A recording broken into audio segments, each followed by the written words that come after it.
여러분 안녕하십니까? 네, 오늘도 이 예배에 참석하신 모든 분들에게 하나님의 은혜와 축복이 함께 하시기를 빕니다. 오늘은 창세기 22장에 나오는 아브라함이 이삭을 제물로 바치는 이야기를 좀 해보려고 합니다. 오늘은 본문 성구를 읽는 대신에 부조와 선지자를 한 구절 읽어드리려고 합니다. 그로 가장 높은 표준에 도달할 수 있도록 하기 위하여 하나님께서는 일찍이 사람이 견디도록 부름을 받은 시험 가운데 가장 견디기 힘든 다른 시험을 당하게 하셨다. 아브라함은 밤의 이상 중에 모리아 땅으로 가서 그에게 보여주게 될 산에서 그의 아들 이삭을 번제로 드리라는 지시를 받았다. 이 명령을 받을 때 아브라함의 나이는 120세였다. 그는 그의 세대에서도 노인으로 간주되었다. 그는 젊은 시절에는 어려운 일도 견디고 위험한 일도 용감하게 밀고 나갈 만큼 굳센 사람이었으나 이제는 청춘의 열정도 사라져버렸다. 무덤을 향하여 비틀거리는 발걸음을 옮겨놓는 노년에 노령의 짐이 그를 짓눌러서 그가 걱정과 수고에서 쉬기를 바랄 때까지 하나님께서는 아브라함에게 있어서 가장 혹독한 시험이었던 당신의 마지막 시험을 보유하셨다. 아브라함은 자신이 기만을 당했을 것이라고 믿도록 유혹을 받았다. 의심과 고민 중에 그는 땅에 엎드려 이 무서운 의무를 수행해야 할 것인지 주어진 명령의 확실성을 알고자 이전에 결코 그같이 해본 적이 없는 간절한 기도를 드렸다. 그는 소돔을 멸망시키려는 하나님의 계획을 그에게 보여주도록 보내심을 받은 천사들, 바로 이 아들 이삭에 관한 약속을 전달한 천사들을 기억하고 그들을 만나 더 자세한 지시를 받을 희망을 품고 여러 번 하늘의 사자들을 만났던 곳으로 가보았다. 그러나 아무도 그를 구원하러 오지 않았다. 암흑이 그를 애워싼 것처럼 보였다. 장막으로 돌아온 그는 이삭이 아무것도 모르고 젊음의 단잠을 자고 있는 곳으로 갔다. 아버지는 잠시 그의 아들의 사랑스러운 얼굴을 바라본 후 떨면서 돌아섰다. 그는 사라 곁으로 갔는데 그녀도 자고 있었다. 사라를 깨워서 한 번 더 그의 아들을 안아보도록 해야 할까? 하나님의 요구를 그에게 말해야 할까? 그는 마음을 그에게 털어놓고 이 무서운 의무를 그와 분담하고 싶었다. 그러나 그는 사라가 자신의 일을 방해할까 봐 두려워서 자제하였다. 아버지와 아들은 나란히 서서 말없이 여행하였다. 아브라함은 엄청난 비밀에 대한 생각으로 말할 마음이 없었다. 그는 아들을 자랑하고 사랑하는 어머니와 또 그가 혼자 그 여자에게로 돌아가야 할 날에 대하여 생각하고 있었다. 그는 칼이 그 여자의 아들의 생명을 끊을 때 그것이 그 여자의 가슴을 찌르리라는 것을 잘 알았다. 아브라함이 여태껏 경험했던 것 가운데 가장 길었던 그 하루는 천천히 저물어갔다. 그의 아들과 하인들이 자고 있는 동안에 그는 기도로 밤을 지새우며 아직도 어떤 하늘의 사자가 찾아와서 시험은 이곳으로 넉넉하며 청년은 아무런 해를 받지 않고 그의 어머니에게 돌아가게 될 것이라고 말해주기를 바랐다. 그러나 그의 고통당하는 영혼에게는 구원이 이르러 오지 않았다. 아마 예언의 신을 통틀어서 가장 곤혹스럽고 고통스러운 내용들이 아닐까 그런 생각을 해보았습니다. 고통의 법칙이 있죠. 경험되지 않은 고통은 과장하기 쉽고 반대로 고통이 클수록 말할 기운조차 없는 것이 고통의 일반적인 법칙이다라고 할 수 있을 겁니다. 저는 설교자로서 제 자신에게 찾아온 어떤 작은 시련이나 고통을 과장할수록 나의 신앙은 아마도 좀 더 깊게 보이거나 아니면 좀 더 고상하게 보여질 것이라고 생각하면서 포장하는 일들을 자주 해왔습니다. 그런데 자신의 고통을 마주하는 아브라함의 깊은 침묵을 보면서 신앙의 깊이에 대해 다시 질문을 해보게 되었습니다. 믿음을 어떤 고백의 차원, 언어의 차원에서만 이해하다가 기가 막힌 고통, 말할 수 없는 아픔, 깊은 한숨만 나오는 어둠의 터널을 통과하면서 우리는 말로 해왔던 신앙의 무용함을 비로소 경험하게 되는 것 같습니다. 탄식이나 신음이 언어를 대체할 때에야 비로소 신앙은 시편처럼 깊이를 갖게 되는 것이라고 말할 수도 있을 겁니다. 성경을 동화와 동시의 차원에서만 보고 이해하려는 사람들이 있습니다. 무조건 긍정하라고, 밝은 면만을 보라고 그들은 아주 해맑게 이야기하지만 그것은 제대로 된 신앙이 무엇인지 도무지 모르는 사람일 겁니다. 식물은 해를 보아야 있고 자라지만 우리의 신앙은 밤의 서늘한 고독과 침묵을 통해 자라는 겁니다. 니체의 말처럼 환한 대낮은 밤의 깊이를 헤아릴 수 없는 것이죠. 그래서 지혜 문학에는 인생의 가장 어두운 이야기인 욥기와 전도서가 포함되어 있는 것 아니겠습니까? 아브라함은 하나님의 약속과 기만, 소망과 허물을 구분하기 어려웠던 어둠 속에서 무엇을 분간해 보려고 애를 많이 썼을 겁니다. 가까운 친구도 이해할 수 없고 심지어 가족에게조차 말할 수 없는 고민 속에서 해볼 수 있는 것이라고는 그저 기도뿐이었겠지만 그 순간 그가 대면한 것은 없이 계신 하나님이었습니다. 내게 닥친 일이 해석되기는커녕 조금의 이해조차 할 수 없을 때 신앙인은 무엇을 할 수 있을까요? 요즘 저는 우리들의 블루스라는 드라마를 보고 있습니다. 갱년기가 온 건지 많이 울었습니다. 보면서. 밥 먹으면서 보다가 하고 울고, 또 이렇게 집에서 운동한다고 스쿼트 막 하면서 그거 틀어놓고 보다가 또 울고 많이 울었어요.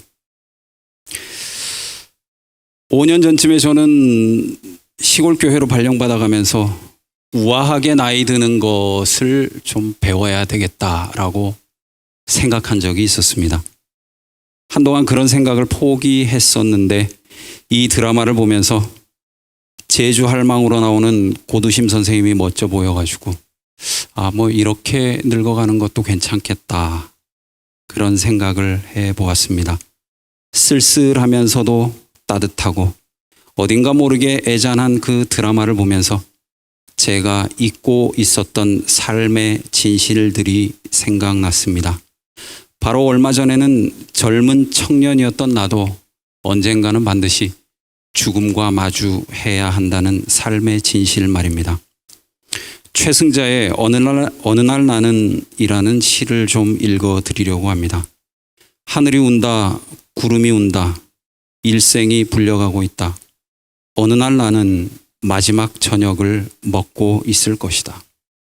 최승자의 이 예언자적 시는 실은 누구나 예언할 수 있는 것이지만 누구도 인정하려고 하지 않는 삶의 진실이죠. 하나님의 심판에 앞서서 모든 존재는 시간의 심판을 받습니다. 그래서 청년 시절에 너의 창조자를 기억하라고 하는 것 아니겠습니까? 헛됨을 깨닫고 자연스럽게 받아들여야만 하는 나이가 오면 그걸 지혜라고 하는 건 아니죠. 그런 의미에서 이삭은 청년의 시절에 삶의 진실을 마주한 사람이라고도 할 수 있을 겁니다. 최근에 반 클라이번 콩쿨에서 입상한 피아니스트 임윤찬이 한 말이 여러 사람들에게 회자되고 있는 것 같습니다. 큰 콩쿨에서 우승했다고 달라진 건 없습니다. 우승했기 때문에 실력이 느는 건 아니니까요. 늘 계속 연습할 뿐입니다. 그의 롤모델이 애절하지만 슬프지는 않았다고 알려진 우르기였다. 이런 이야기들, 그의 인터뷰 내용들이 알려지면서 이건 애가 아니고 완전 애어른이구나, 이런 생각들이 들죠. 그래서 사람들이 임윤찬은 18세가 아니라 108세의 철학자 같다는 평가를 하기도 하는 것 같습니다.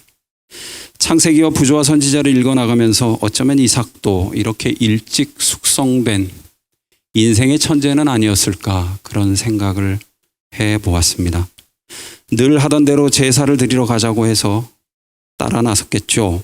평소와는 전혀 다른 아버지의 깊은 침묵을 대하면서 그의 마음속엔 어딘가 모르게 궁금한 것들이 생겨났을 겁니다. 그리고 제사를 목적으로 떠난 이 여행에는 결정적으로 가장 중요한 한 가지가 빠져 있었습니다. 그건 아브라함과 하나님은 모두 알고 있었지만 이상만 혼자 모르고 있었던 끔찍한 진실이었죠. 자신이 재물이 되어야만 한다는 잔인한 미래였습니다. 이 지점에서 저는 궁금해졌습니다. 그렇다면 하나님이 진정으로 시험한 사람은 아브라함이었을까? 아니면 이삭이었을까? 교회를 다니다 보면 원래의 뜻보다 그 의미가 왜곡된 단어들을 종종 보게 되는데요. 그 중에 하나가 뭐냐 하면 제가 직업적으로 아주 많이 사용하는 헌신이라고 하는 단어입니다. 헌신이라는 말의 문자적인 뜻은 무엇이죠? 몸을 드린다. 혹은 자신의 삶을 드린다. 그런데 그 의미조차 감당하기 쉽지 않은 이 단어를 우리는 생각 없이 사용하는 경우가 많은 것 같습니다. 이삭이 아버지 아브라함에게 물었죠. 불과 나무는 있거니와 번제할 어린 양은 어디 있나이까? 이삭의 이 질문이 저는 오늘 예배를 드린다고 감히 공언하는 나에게 던지는 날카로운 질문이다라는 생각이 들었습니다. 오늘 우리 예배의 찬양, 기도, 설교, 그리고 우리의 복장까지 완벽한데, 그런데 거기에 재물은 있느냐 하는 겁니다. 내 몸과 마음을 드리는 행위가 있었냐 하는 거죠. 불과 나무는 다 준비됐어요. 모든 게 완벽합니다. 근데 뭐가 빠졌어요? 재물이 없는 겁니다. 여러분들은 사람을 어떤 기준으로 판단하세요? 저 사람이 나를 어떻게 생각하고 있느냐는 나한테 뭘 주는지 보면 바로 알 수 있죠. 뭐 그 관계가 뭐 거래 관계든 아니면 뭐 진정한 친구 관계든지 간에 어쨌든 그 사람이 생각이 어떤지는 나한테 뭘 주는지 보면 그냥 바로 알 수 있습니다. 상대가 가치 있다고 믿는 것, 그걸 내게 주는가? 그거죠. 그게 관계의 진실성을 입증하는 겁니다. 그렇기 때문에 우리가 말과 혀로만 사랑한다고 하는 건 아무 의미가 없는 겁니다. 그건 시간 낭비고 에너지 낭비죠. 내가 그 사람한테 뭘 줬는지 그게 곧 내 마음인 거예요. 사실은 말이 필요한 게 아닙니다. 제가 풍산교회에 있을 때 재무하시던 분이 이사를 가셔가지고 어쩔 수 없이 뭐 한 3달 정도 제가 재무를 한 적이 있었어요. 이제 재무를 하다 보면은 이제 헌금 봉투에서 이제 돈을 꺼내잖아요. 근데 거기 이제 뭐가 섞여 있냐 하면은 크레파스로 색칠을 해가지고 알록달록한 헌금 봉투가 있어요. 이제 교회에서 쓰는 헌금 봉투가 아니고. 뭐 어떤 거는 뭐 하트도 그려져 있고 그래요. 이 교회 어린이들이 이제 그렇게 해가지고 이제 헌금 이렇게 함에다가 드리는 거예요. 매주 한씩. 이제 제가 기대가 돼가지고 야, 이게 이런 봉투에는 도대체 얼마가 들었을까 하고서 이렇게 봉투를 열어보면은 아무것도 안 들어있어요. 근데 헌금에서 중요한 거 돈이에요, 봉투예요? 돈이잖아요, 돈. 아니에요? 돈이잖아요, 돈. 돈이 제일 중요하잖아요. 네. 그런데 말이에요. 우린 그런데 하나님도 그러냐 하는 겁니다. 이 가치에 대한 게 우리가 상당한 간극이 있는 거예요. 가치 판단하는 데 있어서.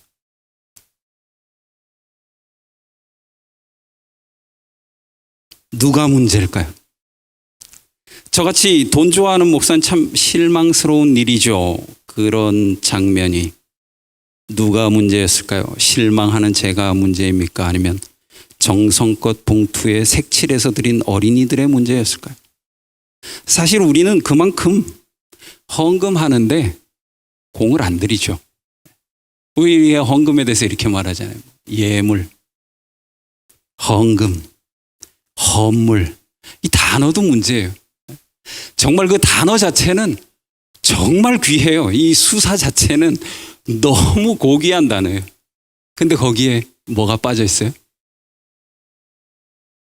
귀하게 생각하는 우리 마음이 빠져 있는 거예요.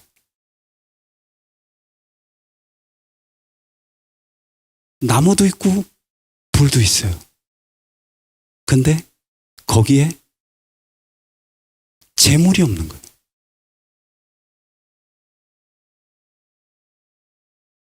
제가 아는 목사님이 저에게 해준 이야기가 하나 있습니다. 이 목사님이 자기네 교회에 폐지를 주어서 생계를 유지하는 할머니 집사님 한 분 계셔가지고 거기 이제 종종 방문을 갔대요. 어느 날도 그때처럼 이제 방문을 가서 예배를 드리고 할머니 안부도 묻고 이런저런 이야기를 나누고 돌아오는데 그 할머니 집사님이 이 젊은 목사님의 손을 이렇게 꼭 잡더니 목사님 잠깐만요. 자기 주머니에서 꼬깃꼬깃한 돈 2만 원을 꺼내가지고 목사님한테 목사님 손에 쥐어주시더래요. 목사님이 계산을 대충 해보니까 저 돈은 리어카의 폐지를 여러 번 차곡차곡 담아서 여러 번 모아야 모을 수 있는 돈이.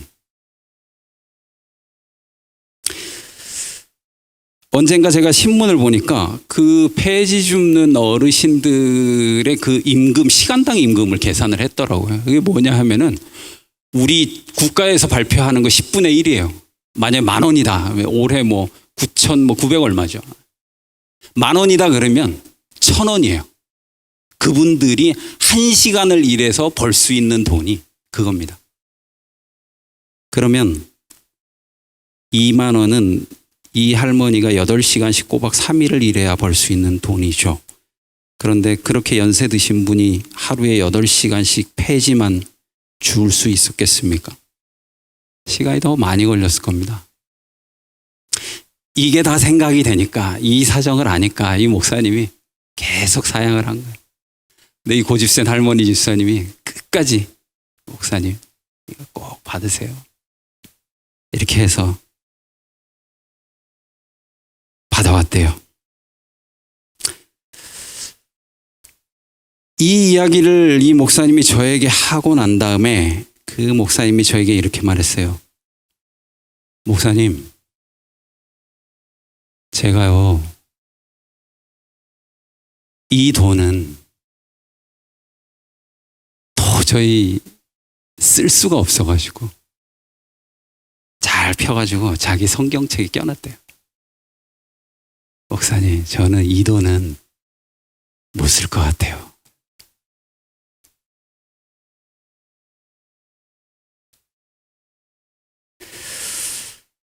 뭐 지금 제가 뭐 헌신, 뭐 헌물 뭐 이러니까 여러분 뭐 혹시 뭐 교회에서 지금 헌금 얼마씩 하고 있어요? 뭐 11조 뭐 잘 드리고 있어요. 지금 이런 얘기로 받아들이고 계세요? 그럼 오해죠. 제가 말하려고 하는 말을 한참 잘못 알아들으신 겁니다. 저는 저를 포함한 우리 모두에게 묻고 싶은 게 있는 겁니다. 그건 바로 가치에 대한 이야기입니다. 우리가 하나님께 드리는 것이 내게도 정말 소중한 것인가? 그걸 질문하는 거예요. 나는 하나님에게 누구에게도 쉽게 내놓을 수 없는 바로 그것,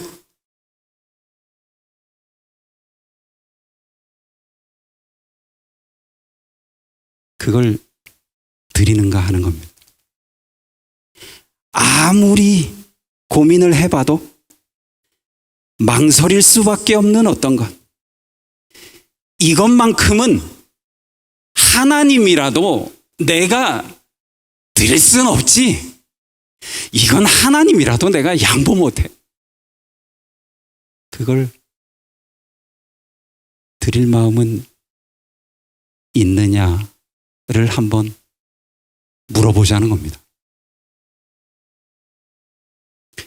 그동안 어떤 면에서 아브라함의 신앙은 나무랄 데가 없습니다. 물질에 의존할 수밖에 없는 한 인간으로서 안락함과 풍요를 쉽게 포기할 수 있는 사람이 누가 있겠습니까? 그런데 그는 우를 버리고 왔죠. 게다가 그는 하나님이 정하신 땅 가나안에서도 오직 하나님만을 선택한 용기 있는 사람이었고, 사랑하는 사람을 통해 사랑하는 사람을 위해 군사행동까지 할 수 있는 믿음의 용사였습니다. 그는 아는 사람 하나 없는 타국에서 이방 왕들의 인정을 받을 정도로 성공한 입지전적인 인물이었습니다. 신앙도 삶도 교회에서나 세상에서나 어느 면에서 봐도 전혀 모자람이 없는 사람이었어요. 그 정도면 하나님이 인정하셔야 되는 것 아닐까요? 그 정도면 하나님이 아브라함을 에녹처럼 곱게 데려가셔야 하는 것 아닐까요? 그 정도면 잘하였도다 착하고 충성된 종아라고 칭찬하셔야 되는 것 아닐까요? 그런데 하나님은 이제 노인이 되어버린 그에게 여전히 시험을 주십니다. 그것도 그가 젊을 때는, 그가 능력이 있을 때는, 그가 용기가 있고 배짱이 있고 패기가 있고 열정이 펄떡펄떡 살아있을 때는 결코 주지 않았던 일생일대의 시험을 그에게 줍니다. 그건 네 아들을 바치라는 요구였습니다. 희생과 비슷한 어떤 것, 쉽게 헌신이라 치부될 수 있는 어떤 것, 요 정도만 하면 대부분의 교인들이 칭찬하는 그런 거 말고 내 자신과 같은 것, 네가 네 자신보다 더 아끼는 어떤 것을 제물로 드릴 수 있느냐 하는 겁니다. 그것이 바로 이제 열국의 아비가 된 너, 아브라함의 종교의 핵심이 되어야만 한다는 겁니다. 그러므로 참된 예배란 자신의 가장 소중한 것을 제단에 바치는 것이고, 자아를 희생제물로 완전히 사루는 행위여야만 하는 겁니다. 그런데 솔직히 말하면 우리 예배에 그런 게 있습니까? 솔직하게. 그냥 일반적으로 우리가 예배 잘 드렸냐 했을 때 따지는 거 1번, 2번, 3번, 4번, 5번, 6번 이거 말고요. 진짜로. 정말 드려야 될 그거 있습니까? 하는 겁니다. 불과 나무 말고요.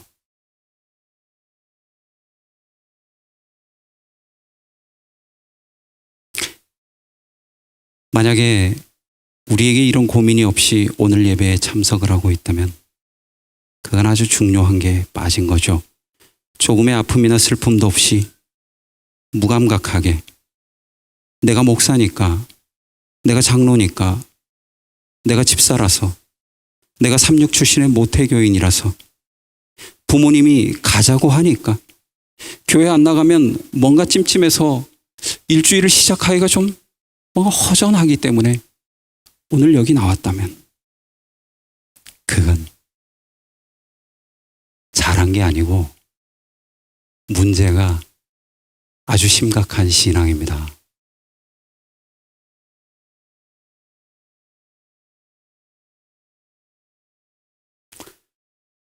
창세기 22장의 이야기가 진행되는데 핵심적인 역할을 하는 인물이 있죠. 그건 말도 안 되는 요구를 하는 하나님도 말할 수 없는 고민과 내적 갈등 속에서 하나님의 명령을 묵묵히 수행하는 아브라함도 아닙니다. 그건 전혀 이해할 수 없는 요구에 순종으로 응답한 이삭이었습니다. 부조와 선지자 한 구절 읽어드리겠습니다. 지정된 장소에 이르러 그들은 제단을 쌓고 그 위에 나무를 올려놓았다. 그 후에 아브라함은 떨리는 음성으로 하나님의 기별을 아들에게 알렸다. 이삭은 그의 운명을 알고 두려워하고 놀랐으나 아무 저항을 하지 않았다. 이삭은 그렇게 하기로 선택했더라면 자신의 운명을 피할 수 있었을 것이며 그 격렬했던 3일간의 투쟁에 지쳐서 비탄에 빠진 노인은 혈기왕성한 청년의 뜻을 꺾을 수는 없었을 것이다. 그러나 이삭은 아브라함의 믿음을 나누어 가진 사람이었으므로 자신의 생명을 하나님께 제물로 드리도록 부르심을 받은 것을 영광으로 생각하였다. 그는 아버지의 슬픔을 덜어드리려고 했으며 그의 활기 없는 손을 북돋아 자신을 제단에 붙들어 매는 줄을 매게 했다. 그리고 이제는 마지막 사랑의 이야기를 나누며 마지막 눈물을 흘리고 마지막 포옹을 한다. 아버지는 그의 아들을 죽이려고 칼을 든다. 이때 갑자기 그의 팔이 정지된다. 하나님의 천사가 하늘에서 그를 부른다. 아브라함아, 아브라함아. 그는 내가 여기 있나이다 라고 재빨리 대답한다. 또다시 음성이 들린다. 그 아이에게 내 손을 대지 말라. 아무 일도 그에게 하지 말라. 네가 내 아들 내 독자라도 내게 아끼지 아니하였으니 내가 이제야 내가 하나님을 경외하는 줄을 아노라. 이 말은 뭐예요? 하나님도 몰랐다는 거죠. 이 말은 뭐예요? 그렇게 안 하면 하나님과 이 정도 관계 아니면 하나님을 경외한다고 말할 수도 없고 그렇게 말해서는 안 되는 겁니다. 이게 바로 하나님을 경외한다는 뜻인 겁니다.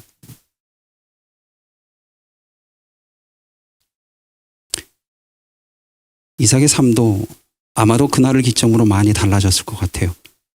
그래서 창세기 26장에 보면 아버지 아브라함과 그 종들이 판 우물을 이삭의 목자들이 사용하고 있는데 저기 블레셋 사람들이 와서 다 메워버려요. 또 딴 데로 갑니다.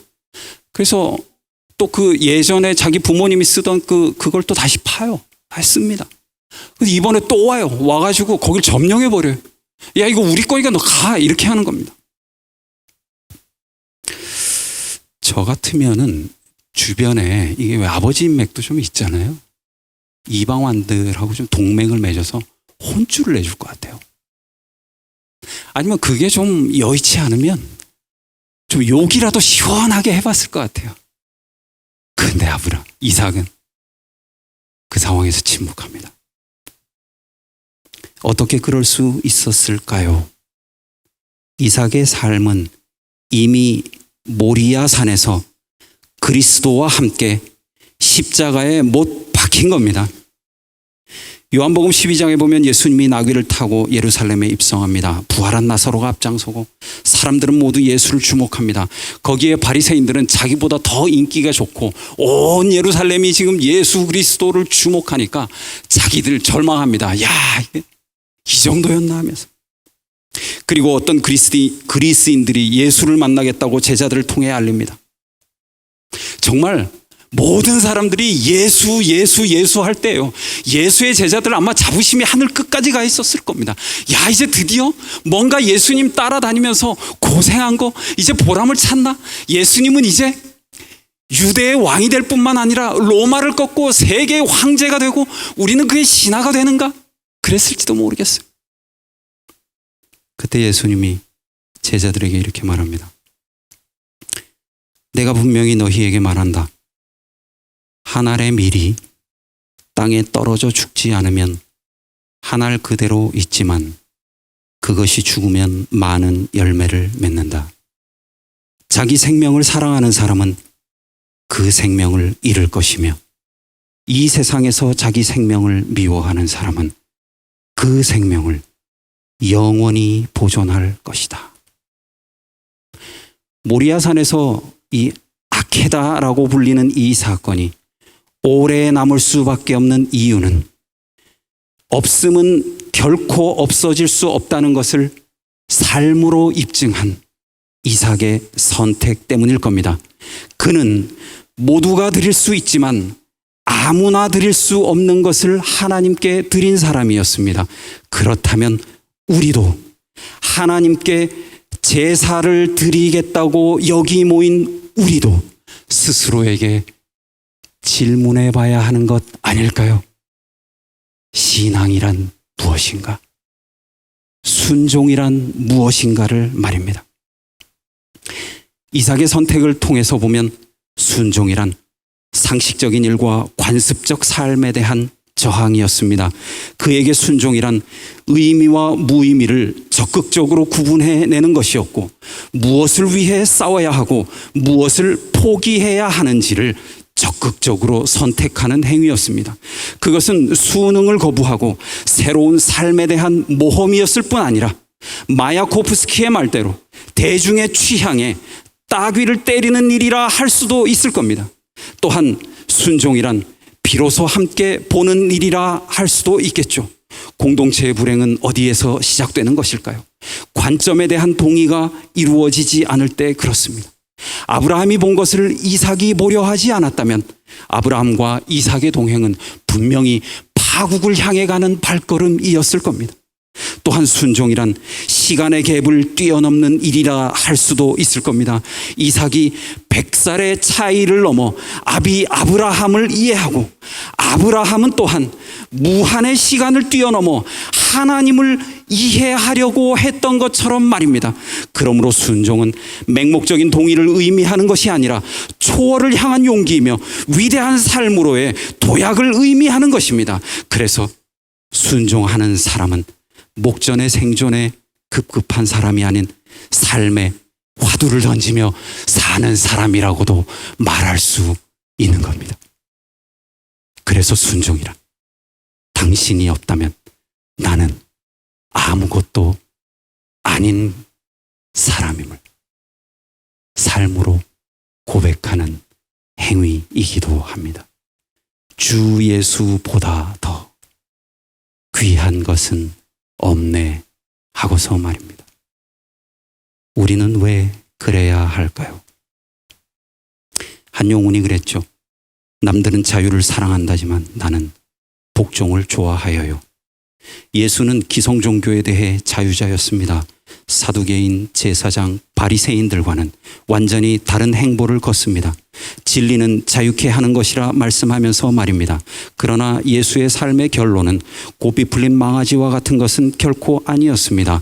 삶과 신앙에 있어서 자유를 강조하셨지만 그 자신의 삶은 죽기까지 복종하시고 십자가에 죽는 삶이었기 때문에 그렇습니다. 그것은 아브라함과 이삭도 마찬가지였죠. 그들은 세상에 대해 자유자였습니다. 우르에 대해 자유했고, 롯처럼 소돔에 얽매이지도 롯의 아내처럼 자유함을 얻은 것처럼 보이는 그 순간조차도 소돔을 부러워하며 눈을 떼지 못하는 그런 사람도 아니었습니다. 아브라함과 이삭은 세상에 대해 자유민으로 살았습니다. 그러나 그들은 하나님의 사랑에 철저하게 매여 있었죠. 예수 그리스도가 자신이 사랑한 사람들에게 매여 있었던 것처럼 말입니다. 그래서 제자 요한은 예수 그리스도에 대해 이렇게 기록하고 있습니다. 유월절 전에 예수께서 자기가 세상을 떠나 아버지께로 돌아가실 때가 이른 줄 아시고 세상에 있는 자기 사람들을 사랑하시되 끝까지 사랑하시니라. 자신의 육체는 비록 없어질 수도 있지만 사랑은 결코 사라지지 않는 겁니다. 예수님은 요한복음의 이 말씀을 마치시고 십자가의 길을 갔습니다. 사랑은 이렇게 언제나 자신을 십자가에 매달고 또 자신을 희생제물로 까맣게 태우는 일일 겁니다. 그리고 자아를 십자가에 달아야만이 비로소 그 사랑이 다 이루어졌다고 말할 수 있는 겁니다. 자기 아들을 아끼지 아니하시고 우리 모든 사람을 위하여 내어주신 이가 어찌 그 아들과 함께 모든 것을 우리에게 은사로 주지 아니하시겠느냐. 로마서 8장 32절. 하나님 아버지, 우리에게 이토록 큰 사랑을 보여주시니 감사합니다. 저희들 비록 부족하고 연약한 점이 많지만은 하나님의 이런 온전한 사랑을 좀 더 깊이 깨달을 수 있도록 도와주십시오. 그리하여서 인간으로 한계가 참 많은 저희들이지만 그 하나님의 사랑의 깊이와 넓이를 저희도 조금씩 닮아갈 수 있도록 도와주십시오. 우리를 끝까지 사랑하시고 우리를 위해 희생제물이 되기를 마다하지 않으신 주 예수 그리스도 이름으로 기도드립니다. 아멘.